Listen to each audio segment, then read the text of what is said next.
আমার আব্বা যাইতেছিলেন ফার্ম গেটের দিকে। তো ওই ফার্ম গেটের দিকে যাওয়ার সময় কালিন্দী অ্যাপার্টমেন্টের সামনে থেকে তাকে ইন্টেনশনালি দুইটা গাড়ি এসে তার গাড়ির সাথে করে দেয়, বাধায় দেওয়ার পরে ওখানে ঝগড়া, মানে উদ্দেশ্যমূলকভাবে ঝগড়া করে।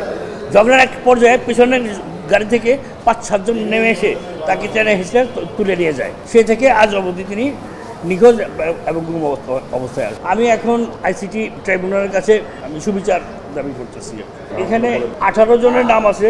1 নম্বর মোফাজ্জল হোসেন চৌধুরী মায়া, 2 নম্বর colonel Ziaul Ahsan, major general বরখাস্ত, কমান্ডার সোহেল, কর্নেল মুজিবুর রহমান র্যাবের অতিরিক্ত মহাপরিচালক ছিলেন তৎকালীন, রিয়াজুল ইসলাম ওসি তৎকালীন শের বাংলা নগর থানা, মেজর এরশাদ র্যাব 2 উপ অধিনায়ক, খান মোহাম্মদ আখতারুজ্জামান যিনি মাটিকাটা ওই আক্তার নামে পরিচিত, ইসমাইল হোসেন চৌধুরী সম্রাট, এই ওয়ার্ডের সাবেক কমিশনার ফরিদ উদ্দিন চৌধুরী রতন, নিসার উদ্দিন আহমেদ কাজল, আফজাল হোসেন সাবেক এমপি কিশোরগঞ্জের এবং উনি বঙ্গবাজার কমপ্লেক্সের সভাপতি, আব্দুর রহমান হুজুর, আব্দুল বাসেত মাস্টার, শাহজাহান খান বঙ্গবাজারের কমপ্লেক্সের সভাপতি, মীর আল মামুন বঙ্গবাজার কমিটির সাধারণ সম্পাদক, বাহাউদ্দিন নাসিম এবং কেন্দ্রীয় অন্যান্য যুবলীগ ছাত্রলীগের আরও অনেকে আছেন। মোফাজ্জল হোসেন চৌধুরী মায়া ছিলেন ওনার পলিটিক্যাল রাইভাল। উনি ঢাকা মহানগর পলিটিক্স করতেন, যে কারণে মোফাজ্জল হোসেন চৌধুরী মায়ের সাথেই তার মেইন কাজটা ছিল। এবং উনি যে আমার ফাদার পিরে মিনি মার্কেটের প্রতিষ্ঠাতা সাধারণ সম্পাদক ছিলেন।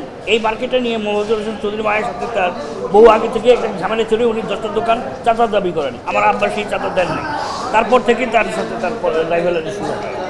সেই সময় আমরা অনেক চেষ্টা করছি শেখ হাসিনার সাথে দেখা করতে। ইলিয়াস আলী সাহেবের ওয়াইফ যেভাবে গেছে, কিন্তু আমাদের দেখা করতে দেওয়া হয়নি।